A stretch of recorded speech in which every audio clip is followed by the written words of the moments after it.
कोणत्याही प्रकारचा भाग आपल्याला कट न करता सिंगल कटोरीची डबल कटोरी कशा प्रकारे शिवायची असते आणि ती कटिंग कशी करायची असते ते मी आज तुम्हाला दाखवणार आहे. तर व्हिडिओ पूर्ण पहा. चला तर मग आता आपण सुरुवात करूयात. तर बघा, पाठीमागचा भाग मी कट केलेला आहे. तर बघा, आपल्याला 38 इंचाची छाती घ्यायची आहे आणि 14.5 इंच उंची घ्यायची आहे, म्हणजे तयार 13.5 इंच उंची घ्यायची आहे. त्यानंतर मी शोल्डर आणि आर्महोल पूर्ण घेतलेला आहे. आता आपण काय करूयात, समोरचा भाग कट करायला घेऊयात. तर आता बघा, समोरचा भाग आपल्याला कट करायसाठी पूर्ण मार्किंग करून घ्यायची जशाच तशी आणि 1 इंच शिलाई मार्जिन वाढून घ्यायची. आता ही 1 इंच शिलाई मार्जिन आपण क्रॉसपट्टीसाठी वाढून घेतो. आपल्याला क्रॉसपट्टी कट करावी लागते यासाठी. तर बघा, आता ही समोरची बाजू आपण 1 इंचाने वाढून घेतली. त्यानंतर हा पूर्ण भाग मी आखून घेतलेला आहे बघा. त्यानंतर आता ही बाजू मी काढून ठेवते बाजूला आणि आता आपण पेपरवरती मार्किंग करून घेऊयात. तर सर्वप्रथम आपण काय करूयात, आर्महोल कमी करून घेऊयात. आता आर्महोलचा जो बॉक्स आहे ते मी एकदा बनवून घेते, म्हणजे आपल्याला मार्क करायला सोपं जातं. आता आपल्याला अर्धा इंच आर्महोल कमी करून घ्यायचा. त्यानंतर गळारुंदी घ्यायची आहे. तर गळारुंदी आता आपल्याला पाठीमागच्या भागाला पण 2 इंच घ्यायची आहे, तर समोरच्या बाजूला पण आपण 2 इंच घेऊयात. आणि गळ्याची जी उंची आहे ती मी 6 इंच घेणार आहे. त्यानंतर हा एक बॉक्स बनवून घ्यायचा आणि याला गळ्याला आकार देऊन घ्यायचा. तर आकार आपण नंतर दिला तरी चालतो. त्यानंतर आता आपल्याला इथं क्रॉसपट्टी वाढून घ्यायची आहे. तर बघा, मी 3.5 आणि 3 इंचाची क्रॉसपट्टी घेणार आहे खालच्या बाजूला.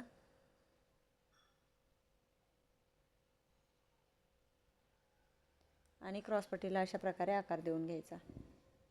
आता आकार दिल्यानंतर आता आपल्याला कटोरी काढून घ्यायची आहे.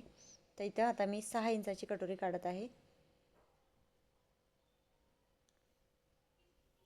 त्यानंतर आता आर्महोलच्या बाजूला आपल्याला 2.5 इंचाने कटोरीचा आकार देऊन घ्यायचा आहे. आणि गळ्याच्या बाजूला अर्धा इंच कमी करून घ्यायचा गळा. आणि पूर्ण आता हे आपल्याला आखून घ्यायचं आहे.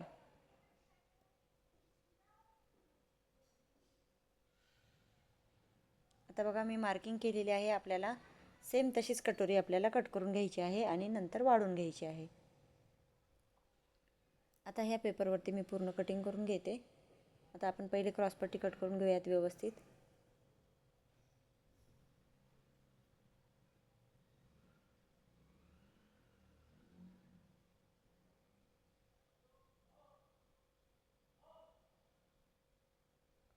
आता इथे गळ्याला आकार दिला नव्हता, मी एकदा आकार देऊन घेते व्यवस्थित.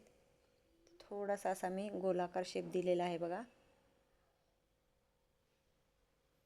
म्हणजे आपल्या कटोरी जेव्हा आपण कट करतो तिला पण अशा प्रकारे आकार यावा यासाठी मी अशा प्रकारे आकार देऊन घेतलेला आहे. आता ही झाली आपली क्रॉसपट्टी आणि हा साईड पार्ट आणि ही कटोरी. आता हे तिन्ही भाग आपण वेगवेगळे केलेले आहेत. त्यानंतर आता आपण काय करूयात, हे कापडावरती भाग पूर्ण आखून घेऊयात आणि वाढीव कटोरी काढून घेऊयात.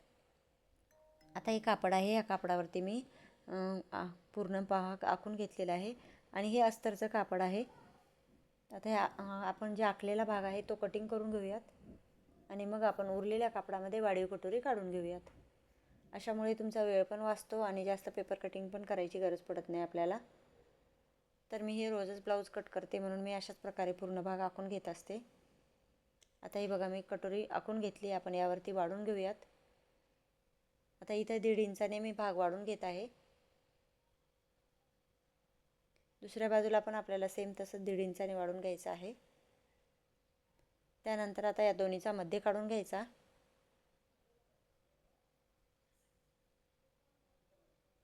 आणि खालच्या बाजूला पण 1.5 इंच भाग वाढून घ्यायचा.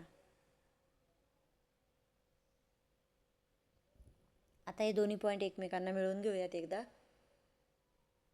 आता हे मिळवल्यानंतर मी वरच्या बाजूला अर्ध्या इंचाने वाढून घेते. ही बाजू 1 आणि पलीकडची बाजू थोडीशी 0.1 किंवा 2 वाढवली तरी चालते. पलीकडचा भाग जास्त वाढवायचा नसतो, नाही तर मग आपल्या गळ्याचा गोलाकार भाग जास्त होतो. आणि आता इथं आपण शेप देऊन घेऊयात व्यवस्थित. आता शेप दिल्यानंतर पूर्ण मी कटोरीचा हा वाढवलेला भाग कट करून घेते.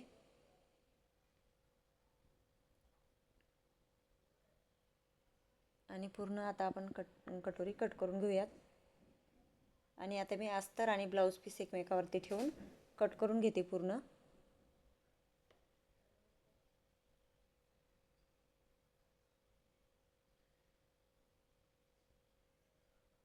आता पूर्ण कटिंग झाल्यानंतर आपण शिवायला घेऊयात.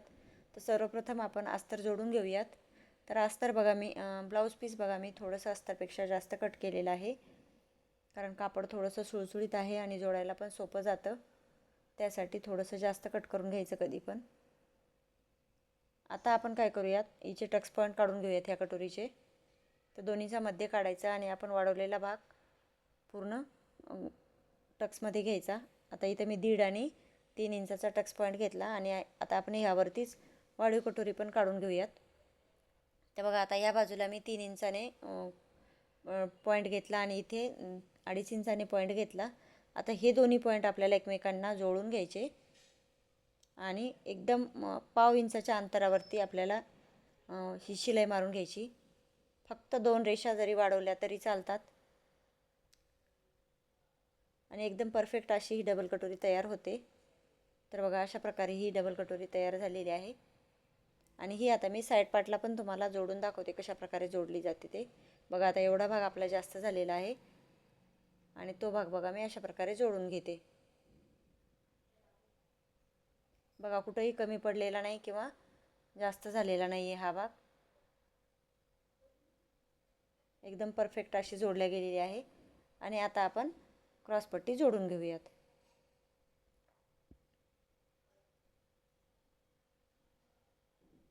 आता ह्यातल्या बाजूला आपल्याला जोडून घ्यायची क्रॉसपट्टी. तर तुम्ही सिंगल कटोरीची डबल कटोरी अशा प्रकारे शिवून घेतली तरी एकदम परफेक्ट ब्लाऊज बसतो. कोणताही कट वगैरे करायची गरज पडत नाही तुम्हाला. बघा ही पूर्ण सिंगल कटोरीची डबल कटोरी तयार झालेली आहे.